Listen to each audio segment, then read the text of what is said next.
आज मैत्रिणीकडे बिशी होती आणि बिशीसाठी तिला कोणता तरी नवीन पदार्थ हवा होता. मलाच म्हटली, "काहीतरी मला सुचव." झटकेपट तिला हा पदार्थ मी करून दिला आणि एवढा सर्वांना आवडला आणि माझ्याही नंतर लक्षात आलं, की आपणही असे पदार्थ झटकेपट बनणारे करून मुलांनाही खाऊ घालू शकतो. चला तर मग ही रेसिपी तुमच्यासाठी. इथे मी रेसिपीसाठी बटाटे वापरले आहेत. बटाटे सालं काढून घ्यायचे. त्यानंतर टोमॅटो हे आपल्याला कुकरला 2 ते 3 शिट्ट्या करून घ्यायच्या आहेत. त्यानंतर ते लगेचच स्मॅश करून घ्यायचे.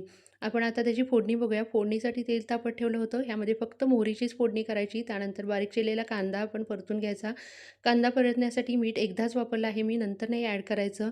आता आलं लसूण ठेचलेलं वापरायचं ह्यामध्ये. आपलं जे पॅकेटचं असतं ते नाही वापरायचं, कारण ह्या आलं लसूणची चव वेगळीच लागते. त्यानंतर आता सर्व मसाले घेऊया. हळद घेतली आहे, काश्मीरी लाल तिखट घ्यायचं, धना जिरा पावडर घेतली होती, थोडासा पावभाजी मसाला, किचन किंग मसाला आणि इथे मी जे आपलं घरगुती लाल मसाला असतो म्हणजे कांदा लसूण मसाला तोही वापरला आहे. हे छान परतून घ्यायचं. ह्याला तेल सुटेपर्यंत आपण भाजून घेतलेलं आहे. त्यामध्ये स्मॅश केलेलं बटाटे आणि टोमॅटो घ्यायचं. थोडंसं पाणी ॲड करून मस्त अशी सरसरीत भाजी तयार झाली. याला टोमॅटो चाट म्हणू नका, त्यानंतर आलू चाट म्हणू नका. मस्तच भाजी झाली होती. ह्यामध्ये थोडीशी शेव घातली ना, अगदी मस्तच लागणार आहे. चला तर मग हा नवीन पदार्थ तुम्ही